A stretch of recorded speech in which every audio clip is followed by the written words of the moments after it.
Hello, my name is Matt. My name is Abigail. And welcome back to Polyglot Progress. Today we're basically going to wrap up the Romance Language Challenge that we've been doing for basically almost the last year now. I'm not sure if this is going to end up being one wrap-up video or two. It's likely going to end up being two, this video where we kind of wrap up all of our thoughts, and then a Q&A video after this where we kind of answer any questions that you guys might have had.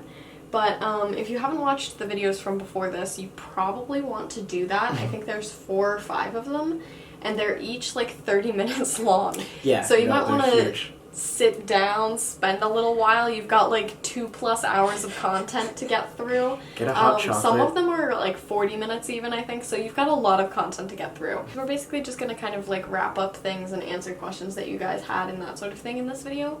But if you do, for whatever reason, want to watch this video without watching the other ones, it's important to kind of know what Mango Languages is. Because we did this project alongside them. Now, for anybody who's unfamiliar, Mango Languages is a website and app that uses phrases to teach you a language through conversation. So basically, it'll take these phrases and break them down over the lesson, and it uses space-based repetition to introduce you to these concepts and sounds over time. So, to begin, I think it's important for us to just kind of talk about our key points that we were focused on in this challenge. There were basically 3 main points that we really pointed out in the first video that we did, and then have kind of sometimes mildly touched upon, but just to kind of bring you guys up to speed if you've been watching real time and have completely forgotten what we're even doing at this point. Which is understandable. Because it's been almost a year. So basically the first point was about learning 2 languages from scratch simultaneously, just because I know we've both kind of found people in the, like, language community, blogging community saying not to learn 2 languages at the same time. It's impossible. And then when they do, they say stagger them, so you've learned one to like an advanced level and then you can start beginning another one. Or so they say, we decided to throw all of that advice out the window and learn 2 languages that we both did not know at all. And so we'll talk a little bit about how that went as this went on. And then our second thing that we wanted to touch on is that people normally say if you're going to do 2 languages, not to do 2 languages of the same family, do languages of different families. And so our kind of approach in doing this was to throw that out the window. Throw it out the window. And once again, learn 2 languages from the same family. We chose Spanish and Italian. Yep. And then our third thing that we wanted to just kind of like learn and give you guys information on is just the Mango Languages course in general. I think we both have definitely used Mango Languages quite a bit going into this. We have, if you watch videos from us, older videos, I don't know what videos I can really point out, but we have talked about it before. We both used it for different things. Both used it really different amounts as well. I know you used it a ton for Japanese when you tried to learn at one point. Which is because of the coloring with the syntax. Yeah. And then I kind of used it just kind of like on and off for various languages more so, whereas you kind of stuck more so with one. So we decided to come in and see kind of like what level running through a full course would get you to. So it is important to note that we used Mango Languages as the main kind of product platform learning system for this challenge. But we also did not want this to be like one of those sterile language learning environment things. We didn't want it to be a super sterile like research type thing because... Yeah, we wanted it to reflect reality in our learning experience, so we didn't want to like restrict us too much. Yeah, so basically we tried to keep that to be the main resource, but we did like watch movies and TV shows in Spanish and Italian. We did listen to podcasts. We did read stuff. And we also had lessons with tutors sort of once a week. We'll talk about that in a bit. Yeah. So we did do other stuff, but we didn't really use like textbooks or anything because we wanted to keep it pretty much so that we could tell you how the Mango Languages course ended up working for us.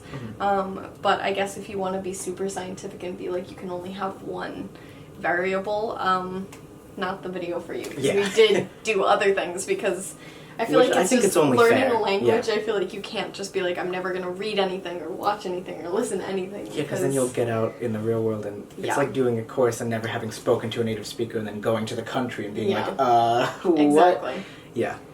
So we will talk about all of those things, and we also this is the first thing that we've done that's actually like a real scientific thing. Yeah, literally. We both took OPIC exams for both of them. So we have actual real life results that we can give you, as opposed to being like, I think I'm a B1 or whatever. So yay. I feel like since we've now touched on the points one more time, I think touching on the timeline of this project. Even for me, this timeline is like insane. It feels like it came in and out of existence as like the project, which like you'll understand what I mean by that when we get into it. This started in December of 2017. Yeah, so we started I think like mid-December. I want to say We December started 17th. Winter break for That us. could be totally wrong, but I want to say December 17th. That sounds right, We got yeah. started. I think like a month in, like mid-January, we started taking lessons with tutors. It was once we were back at college, yeah. And those ran basically, we did like one for each language, so 2 lessons a week until probably like May.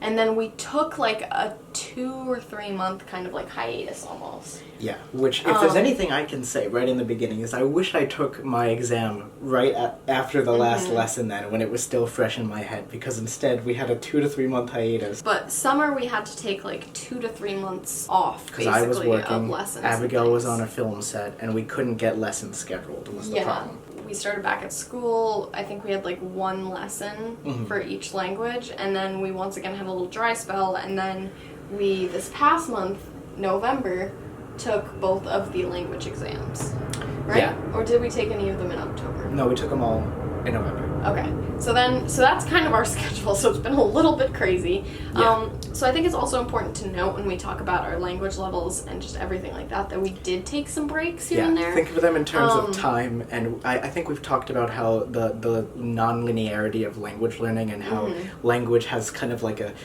When you're learning a new language, like the half-life of it as it decays in your head when you're not actively studying it is, I think, a factor here.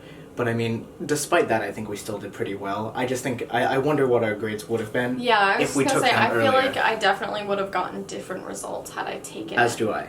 in May. So just something to think about, but we're also, I think, both totally fine with it, because something we really wanted in this challenge was to show kind of like the results as a real life person. Like, I think we could easily have done this challenge like totally only used Mango languages and spent like all day studying it or something, and then done really well and been like, look, you can learn 2 languages from scratch with Mango languages.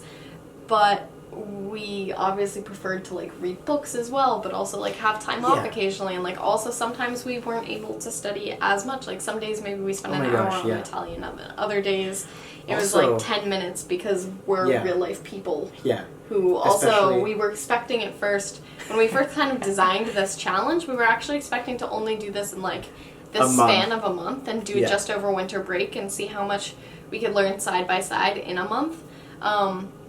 Which is really funny, because we were able to put a lot of time into it over winter break. I remember waking up super early and like recording myself doing the Mango course and having like a time lapse of it, and then like you would fast forward a month to like while I'm at school, and it's like, okay, I can get a half hour in today, and like, that's it. Basically, we both decided we would prefer to like fully do this challenge and like go through the whole course and really learn these languages. Yeah. Which I'm glad that we did. I honestly can't imagine having stopped.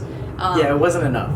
Yeah, I couldn't, I like really can't imagine having stopped after the 1 month and seeing our progress, because especially now that I know how far my progress got, like I really didn't know anything after that 1 month. Also, what's crazy is even when we took that little hiatus in the summer, I talked about this in that video at that time, but I was working at a supermarket near my town where my coworkers were predominantly Spanish speakers, and the store next door was Italian themed, and so the owner spoke some Italian. He wasn't Italian, he was from Ecuador or El Salvador, but he spoke Italian, and so I got to go and speak these 2 languages. I had Italian customers once, and so like I actually got to use it in person, which was really crazy. And like, so even though I didn't have like the presence of my tutors throughout those weeks, I still got to use it, and like I'm really nervous, so I don't go up to people and speak right away, but like thinking in my head, how would I talk to them if the situation arose? Yeah, so like that was still cool for me. I guess now it's time to like kind of answer some of those questions that we came into this with. I had no problem learning 2 languages from scratch at the same time, and I also didn't have a problem with them being from the same family. And if anything, I feel like having them from the same family kind of helped in the sense that when I was doing them, and also learning two at the same time helped in the sense that when I would see something, I could be like, oh, that's similar to, like, this Italian word is really similar to Spanish, or this is really different. Like, I was constantly kind of remembering the other one. Comparison. And, like, always. really thinking about them, and I feel like that actually really helped me. It was, like, a way to almost passively study Spanish while I was actively studying Italian, and vice versa. And so it actually really worked well for me. And I did kind of change the way that I went about it. When I first started, I would do like one lesson of Spanish, one lesson Italian, one lesson in Spanish. I couldn't do that. But then the courses aren't created equally for Mango languages. The Spanish one is significantly longer. So I just kind of ended up doing them differently, and some days I'd do just Spanish, some days I'd do just Italian. But I definitely didn't find that I had trouble learning two languages from scratch at the same time. Like, I never was like, oh, like, I'm confusing them all the time, or like, I don't know, like, I don't know any Italian, but I know all the Spanish, or things like that. I never really had those struggles. I guess also, like, something people would say, and something I mildly agree with, is that if you're learning two, you're going to progress slower in both of them. And I do kind of agree, but at the same time, like I said, I feel like learning both kind of reminded me of the other one, so I feel like I was able to kind of hold my level a little bit better. Whereas for other languages, maybe I'd study, like, there's only so much I feel like I can study in one day. Like, there's no way I'm going to go through, like, the whole Mango course in one day. And, like, learning two was holding me back from that or something. So I feel like if I'm just going over, like, kitchen words, doing kitchen words for both languages kind of allowed me to really think about the other language at the same time. Yeah. And kind of really solidified things, I think, more so in my brain, so I didn't have to spend as much time going back and relearning things. That's really interesting. So in that sense, I feel like I was able to kind of progress almost kind of faster in the two. Which was something we kind of considered. We talked to, like, a linguist before we went into this, and she kind of had that theory of, like, maybe if you guys are learning two from the same family, it'll actually make you go faster. And I don't think it was, like, a crazy faster amount. Like, I don't think if you learn Spanish and Italian at the same time, you're instantly going to, like, be a better Spanish speaker. Yeah. But I think for me personally, having them there to compare, I think that's something that really helps me with learning a language, actually. And I find that across the board, like, if there's something where I could be like, that's similar to French or whatever. Or how different it is, you know? That's another way to remember the start comparison. Exactly. Yeah. Like, I think that's something that actually helps me a lot in a language, and I think that's partially why, we'll get to this in a bit. I know we're, like, pulling you guys along, like, you'll find out our results soon. I did better in Italian, I'll say that now, and I knew that was going to happen, and I think part of it's because that was more similar to French. And I think when things have similarities that I can compare actively, like with grammatical points, I could see similarities between Italian and French, where I could be like, aha. So I didn't feel like I had that much of a problem. But the one place that I feel like I did have an issue with learning two languages, like in the summer, am I actively studying more than two? Yes. During the semester, no way. No. I basically, like, pick one or two and focus on those throughout the semester. But the one thing that got me was I kind of had to pick one to focus on more, whereas I didn't have to do that over winter break. So I think part of learning multiple languages is knowing how much time you have and how much you can split across. A lot of our Spanish lessons ended up having to get moved because I had meetings during those times, whereas we could have the Italian lessons. So my Italian was naturally starting to progress more than my Spanish. And that was just circumstantial. Like, before, Spanish was better, and then lessons were getting canceled. Yeah, so I think it's one of those things where my languages weren't given equal time, but they could have been if I had the time in my schedule. So I don't think just writing off learning two languages from the same time is the way for people to go about it. Yeah. I think it's definitely more so don't learn two languages or more if you don't have the time for two languages or more. Like, if you're going to do, like, 5 minutes at a time, you can definitely learn a language that way, but I wouldn't suggest doing multiple languages that way. Yeah, because then you're going to progress very slowly in all those languages. But I think if you do have a job where you're able to kind of dedicate, like, at least 30 minutes a day to each language, I think you could learn as many as you want. Absolutely. And so, especially for kind of, like, people who are full-time language bloggers, I find the whole, like, don't learn two languages at once thing kind of a little silly. Yeah. That's kind of where I stand after this. Yeah. Is, can I, as a college student with 8 million other things going on, learn two languages from scratch at the same time? I can, but it'll be really rough. Do I feel like I was able to give them as much time as I wanted? No, not really. And do I feel like I'm able to give languages this semester as much time as I'd want? No, not really. But over the summer, yes. Yeah. Over winter break, yes. So I think it really depends on your schedule, and you kind of can figure that out for yourself. So I think in general the takeaway that I've gotten is like, people shouldn't be telling other people whether they can or can't learn multiple languages at the same time. Absolutely. Because frankly, you totally can learn two from the same time from scratch if you have the resources in your day to do so. I think that's fantastic. Yeah, I totally agree. I mean, a lot of the like language bloggers and whatnot, it's a very prescriptive approach to I know everything and you don't, so listen to me. And it's like, well, I don't really roll like that. This is what worked for me. It might work for you. And I mean, I think that's something we talk about a lot anyway, is like, there's really, like, you can watch our videos and other people's videos as much as you want, but you're gonna kind of figure out your own The best way for you is trial. Literally, a friend texted me today asking me, like, I want to learn Gaelic, do you have any recommendations on what I should do and how you learn a language? And I was like, no. And it's like, how can I say that? Because I do this Polyglot Progress thing.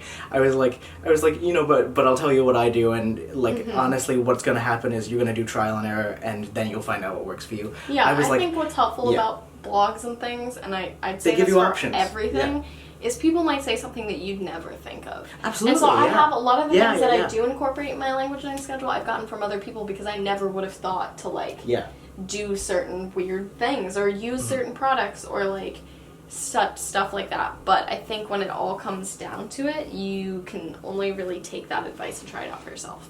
Absolutely. This isn't the first time I've necessarily dived into two languages at once. When I was from scratch? No, not from scratch. But from scratch, this is the first time. But when I began learning Norwegian while I was still learning German in high school, I found this very strange thing happening to me, and it could be because, you know, one language wasn't solid enough or whatever.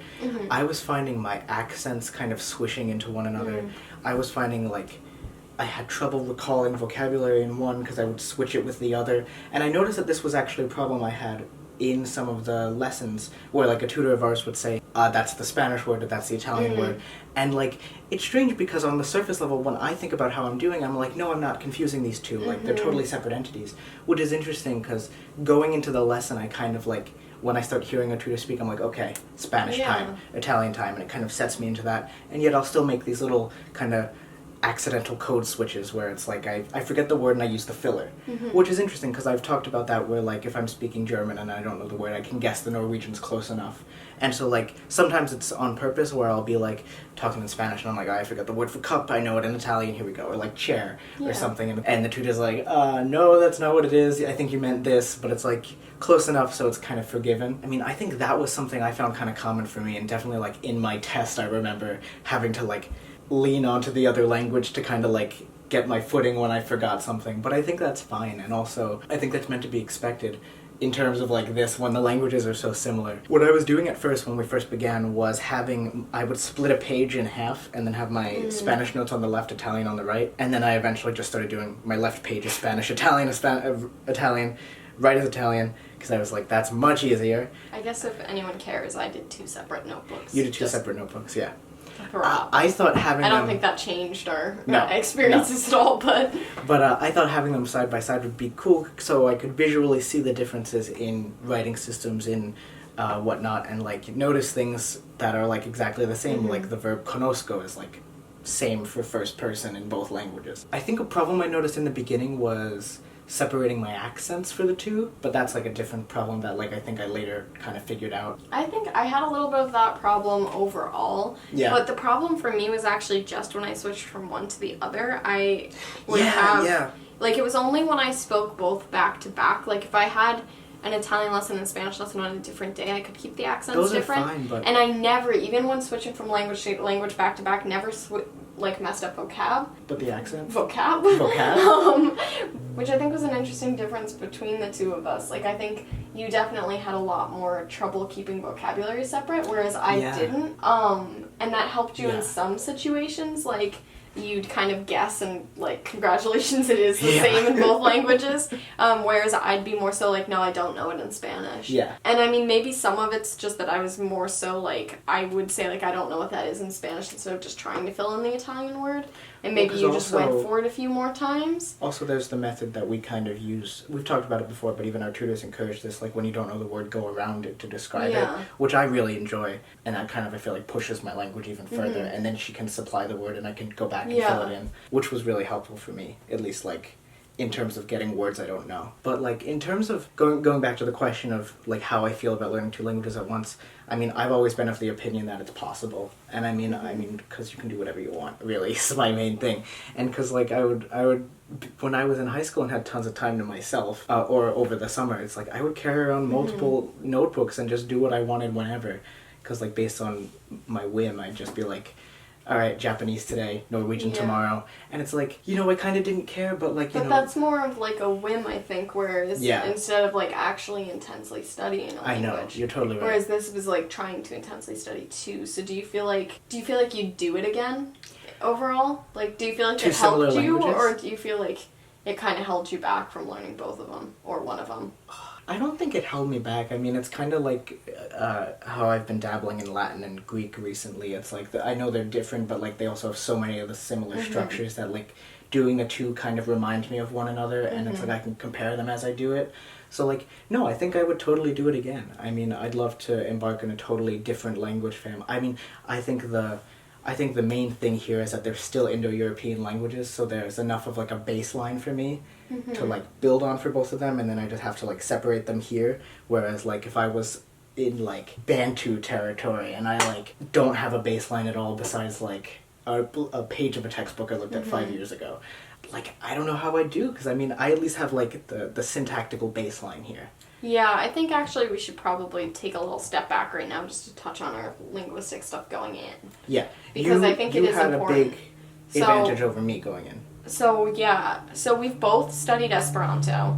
At this point we've both pretty much forgotten Esperanto. Apologies to all of the Esperanto speakers who watch this channel, but it's easy to remember. Come on. We can bring it back, but honestly both of us never really speak Esperanto at this point. I spoke it at the Polyglot Conference in 2015, and I consider that... Before we learned other languages. Yeah, before we did Polyglot Progress. So, we both do have a knowledge of Esperanto, but we don't really actively use it, and also have forgotten most vocabulary. And it's not a natural language, whatever that... I am a French major in college, have taken literally all of the French classes here and passed all of them, and also spent the whole summer working on a film set in French. Yeah. So I'm a pretty proficient French speaker. Profession? Pretty proficient. Are you a proficient English speaker? No. So I think just an important note is mainly that this wasn't our first kind of romance language thing. Yeah. So while we were learning them both from scratch and the few words of Spanish that I remembered from being in 8th grade. We were learning them from scratchy. Do you feel like you'd do it again? Or would you probably try to like learn one language and then do another one? No, I'd do it again, just not now. I'm tired of it. I want to do one language for a little bit. No, it was exhausting. It was a lot to kind of like dedicate myself to two languages for an entire year. Yeah. And I don't know. I'm like definitely missing doing just like either my dabbling or whatever I do. Yeah. You know, because I mean, you criticize me for dabbling. I like dabbling. It's true though. And I do like studying multiple at the same time, but I think studying multiple in one day is something that I won't really do again. Yeah, that's tough and to even do. then, I definitely like to have a focus. Like, that's the thing is, yeah, for me when I'm studying multiple languages, this is the only time where I've ever had them have equal weight in my schedule. This is the only time I've really been like, you have to give equal attention to two languages. Yeah, this is the first time I've done it. I did French and German in high school, but that was 1 year, and it was like the German was way more important to me than this like low-level French class.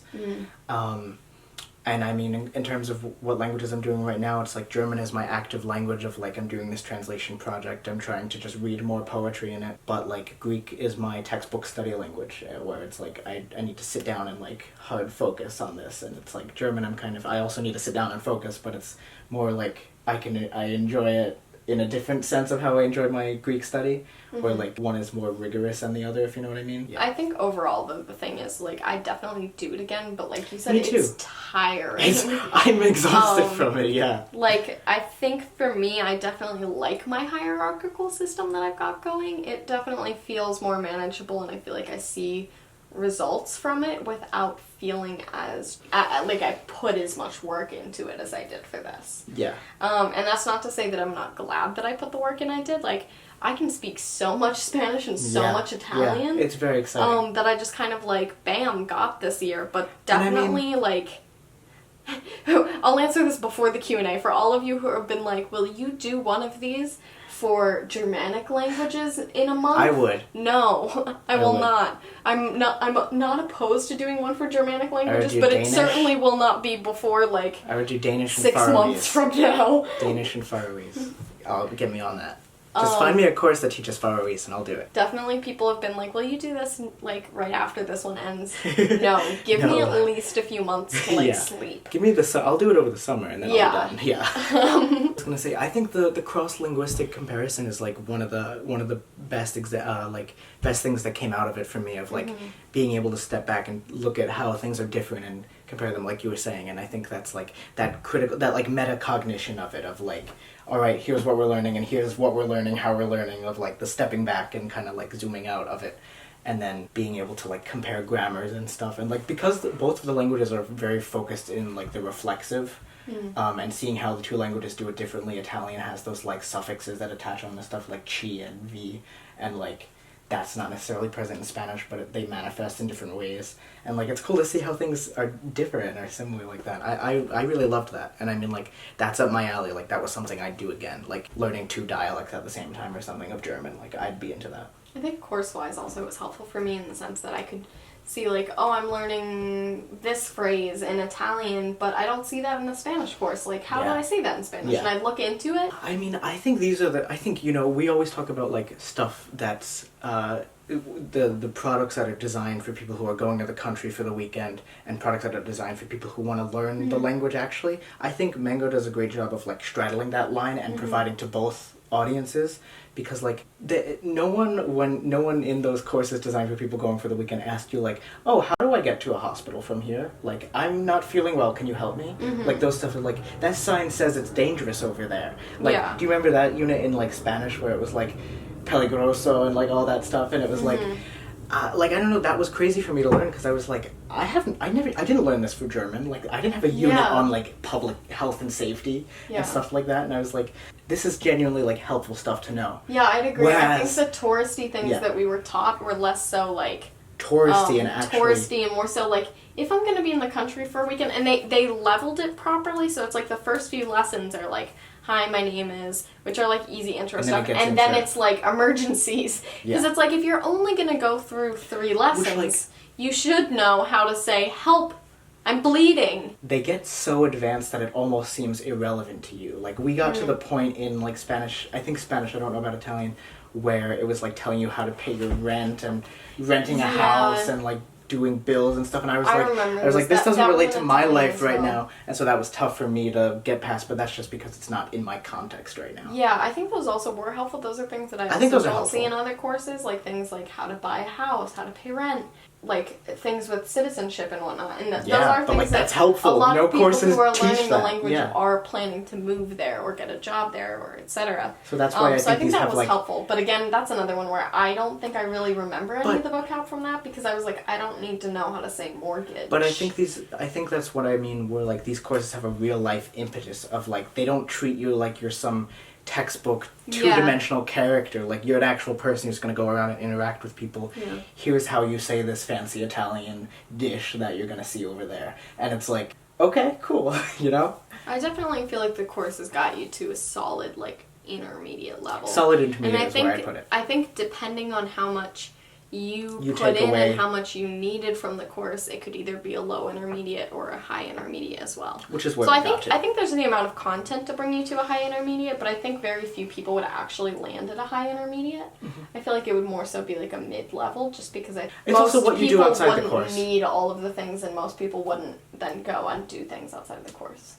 So I guess is now a good time to reveal. Let's do it. Our scores. Yeah, so we took the OPIC exams, which do not use the CEFR scale. Yeah, so which is what we usually use to describe things. We can put the little bar that they have here. We'll put a little chart here. It starts beginner low, beginner mid, beginner high, intermediate low, intermediate mid, intermediate high, advanced low, advanced mid, advanced high, and like superior I think or that's something it. like that. I'm gonna reveal now, neither of us got superior. No. But that is like We're in the something intermediate technically, range. Yeah.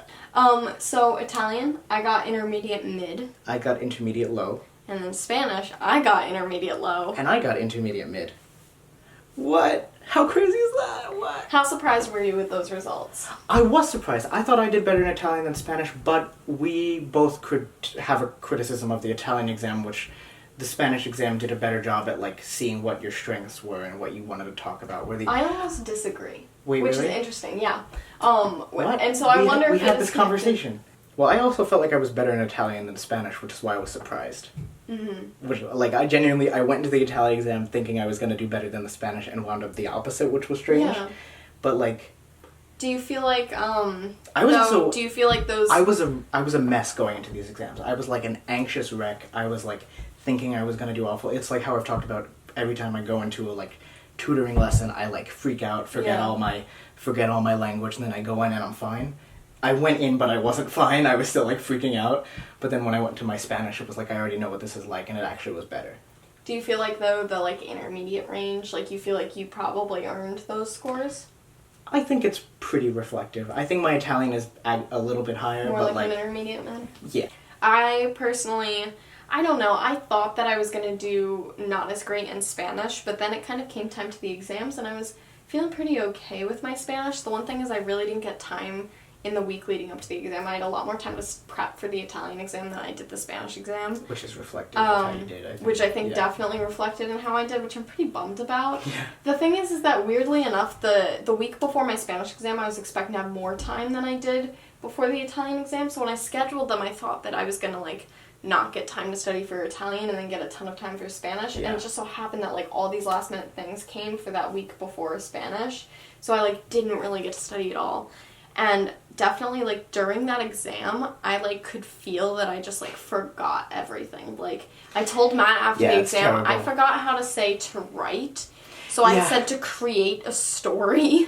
I forgot how to say, like, every film-related word that I knew. And there were so many questions that were like, tell me about what you do, tell me about projects you've worked on, tell me about things you do with other people. Describe to me the process of doing that project you just mentioned. And so I wanted to talk about films, so I was talking about them, but I didn't know how to say, like, to edit or to film or to, like, equipment. And I learned these words, so it was, like, it felt so, like, discouraging, which I think definitely, like, affected my, like, performance then overall, because I was, like, so hung up on the fact that I couldn't remember basic words, like, to write or, like, to watch. I forgot at one point, too. Mm-hmm. So I was just, like, whereas with Italian, I feel like I was, like, the questions caught me off guard, because, like you said, the questions from the Italian exam, because they're not the same. No. But somehow, like, having these questions that were so, like, abstract, I think allowed me to just kind of, like, use vocabulary I knew and just, like, actually just form sentences, as opposed to, like, trying to remember very specific things like that, like, which kind of, like, hindered me a little bit. Yeah. So I feel like my Spanish, by the time I took the test, I feel like it should have been intermediate mid, but I would know in my heart that my Spanish was a little bit less than my Italian. And who knows, I don't know my exact, like, numerical scores that put me where, so maybe it was that I was, like, 1 point below being intermediate mid and got low. Yeah. In which case I agree it should be like that, because I feel like that's kind of where my languages are at as opposed to here. No, I don't think by any stretch that my languages are equal. I think, well, I mean, which is strange given the score that I got where Spanish was better than Italian. Like, I thought it was the opposite. But, I mean, it's interesting because I did get more time to, like, let the languages settle, kind of get to use Spanish in a real context rather than Italian. So, like, I mean, I think it makes sense in some sense, but given the, like, gap between then and now is kind of strange, you know? Yeah. I think one thing for me, too, I'm okay with my thing, even though I wish that my Spanish had been up to the same point as my Italian. We were actually told by our Spanish tutor, at one point we did a mock exam. We did a mock exam. And she told us that we were both going to get intermediate low. And so I actually... Look at me now, Isabel. I got the intermediate mid for Italian. I was like, oh. How did you feel about the OPIC, like, in general? Do you feel like you'd take it again? Do you feel like it was, like, a good measure for, like, language things? I think testing language skills it's very problematic in that, like, no one knows how to do it. I mean, I'm taking a class right now which is about teaching English composition, and it's like, we've basically all come to the conclusion that, like, it's impossible to do it, but we still need to try. And so I think that's where we're at in language testing. And I mean, I don't think I want to take a test facilitated by a computer again.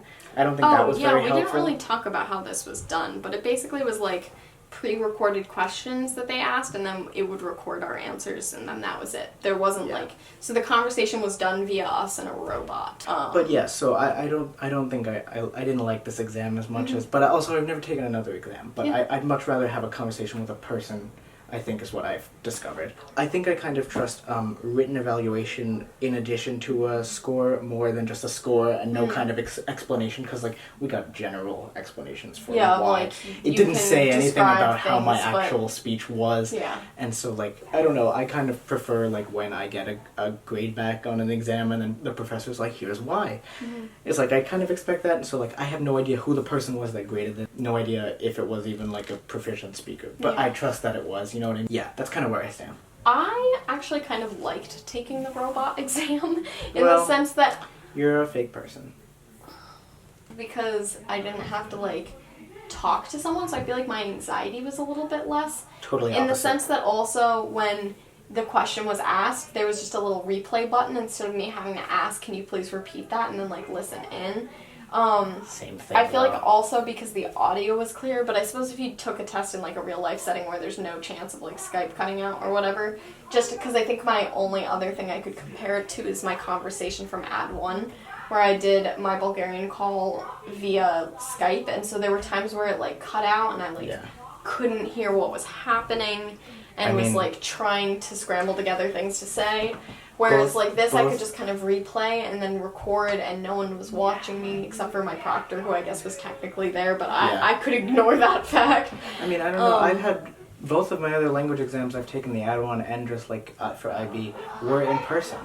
And, like, I don't know, I still think, and I mean, I've tripped up in person. But yeah, I kind of feel like it's normal to backtrack in a conversation, like, instead of, like, you could play the question, repeat the question if you didn't hear it well enough, and then from then on you had like 60 seconds to say what you had to say, and that was your only chance. And I was like, this isn't how a conversation goes. That's true. I don't like this. I also didn't have enough time to think, and now I'm freaking out because there's 60 seconds.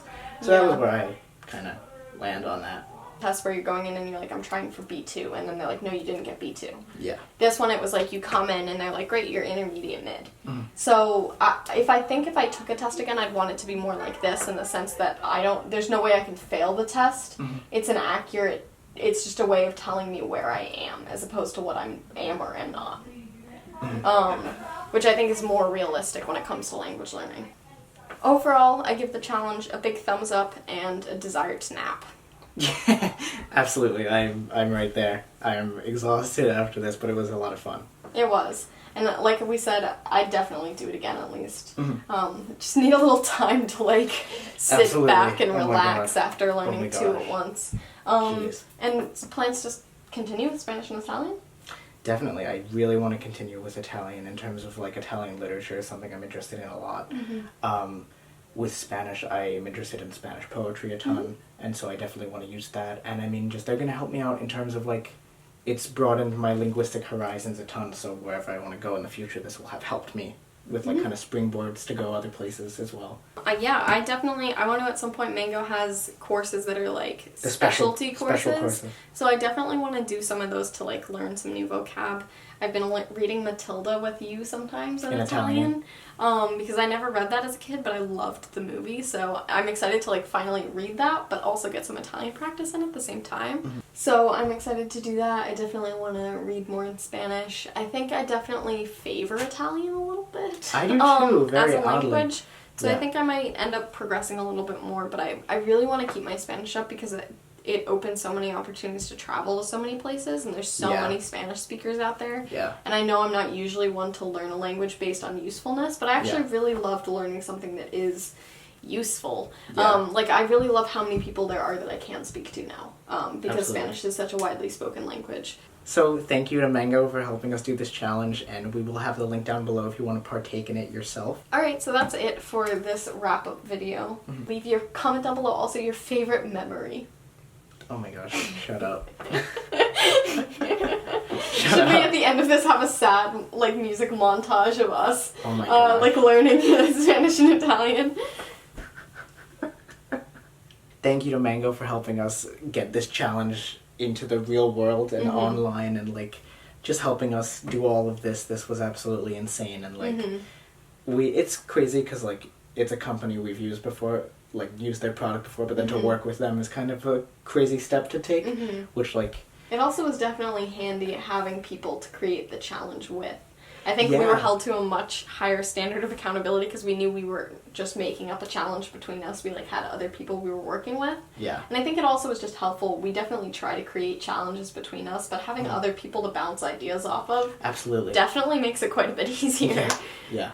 If you want to try out Mango as well, we have a link down below. It's free for a lot of libraries in the US and Canada. Yes. And other than that, it's not a super expensive subscription, but obviously it is a payment thing and some people don't want to pay. But you can possibly get it for free. Leave us your questions and your memories, and we will see you soon. Thank you. And remember, practice makes progress. Abigail está? Es. Okay. Abigail es más baja Ujú. que me. Que yo. Que Que yo. yo.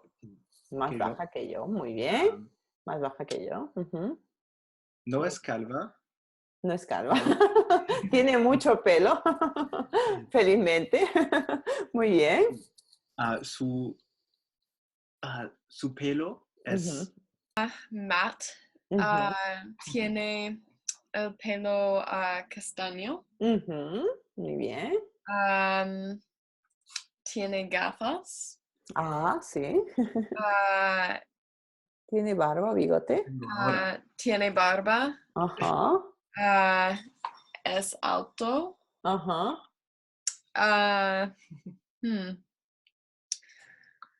¿Tiene trenzas? No. No. ¿Es calvo? No. No yet, no todavía. Hola, Matt. Hola. ¿Qué tal? Bien. Pero por mi fiesta, yo necesito 3 cosas. Y yo sé que tú puedas traiga 3 cosas para mí. Yo necesito 10 balones. Y yo necesito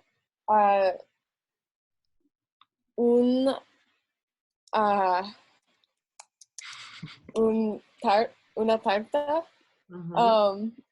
Y yo necesito las regalas. sí, ¿Tiene las regalas. Okay, bien. Sí. Yo voy a la supermercado a comprar las cosas. ¿Y por qué no comprar una piñata también? Oh, sí, una piñata. Entonces, ¿a qué hora yo debe estar en su casa, a su casa? Come si dice because? Perché? Perché? Perché tu parli l'italiano e l'espagnolo e un po' di francese. Credo che Sì, perfetto. Il sarà L'italiano Mhm. sarà Il sarà molto facile. Facile. Facile. Le tue sorelle sono più piccole che me? Oh, I don't remember how to say this. Il 3 di June. Giugno. Giugno. Il 3 giugno. Non c'è bisogno di dire de in italiano. Ok. Il 3 giugno. Ok. E per quanto tempo? Per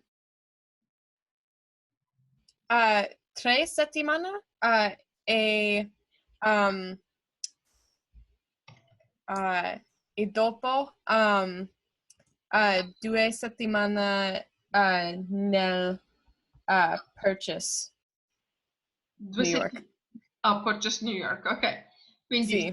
3 settimane. 3 settimane. Benissimo, quindi hai un'estate piena di progetti. Ok. E tu, Matt, che progetti hai? Hai del tempo libero o anche tu hai molte cose da fare? Oggi io ho fatto un interview per un lavoro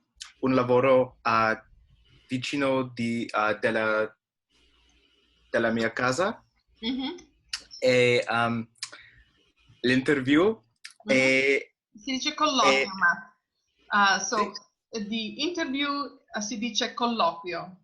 Ok. Sì, in italiano. Ok, so... Colloquio is the name of it. Ok. Yeah, to interview for a job.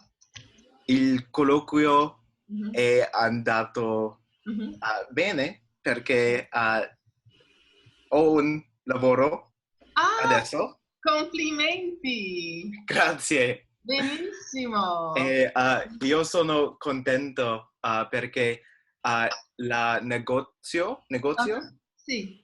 è un supermarket, non so, però ma tutto il negozio è italiano. No! Sì. Because we know what you all think. Thank you guys for watching, and we'll see you next time. This whole challenge is based on the linguistic idea that the similarities between languages of the same family will help you to reach an intermediate high level more effectively and efficiently. So we basically were given a few ideas as to the challenge before beginning it. We could have done Germanic families, Slavic. We were thinking about going with some Asian languages at first as well, and we both eventually decided on Spanish and Italian, but we were going to throw Portuguese into the mix as well. Right now I'm going to give you guys a little rundown of Mango languages and the actual courses over there, so if you want to join us along in this challenge, you actually can. So right now I'm on the Mango homepage and just showing a list of the languages that they currently offer, and they are still adding to this list. They are working on more courses as we speak. I just wanted to show off this example of Mango languages because I feel like this shines through best with languages with a more difficult grammar, because as we can see, the colors coordinate to where the word is in the sentence, or if the word appears at all. So like wa here doesn't appear, but neither does the ka, just it's a question mark. But you can kind of see how all of this coordinates, and then you can have a literal translation where all of these line up together. And so I feel like these are very helpful for me, and it just allows me to have a very visual experience with the language and really get a feel for the grammar and memorize where these words go and kind of internalize it as I go along. Something else that I really find unique about Mango is the fact that they have cultural notes in, I would say, every chapter has at least a few, and I find this really great because I think it's kind of the part that you get from language classes in real life that I feel a lot of online resources lack. Definitely give the challenge a shot if you think you would be interested in it. Try it with whatever language families you like. We are currently doing the Romance Challenge, and that is what they would like to challenge you with as well, so I wish you luck if you decide to join us. Thank you guys. We'll see you next time.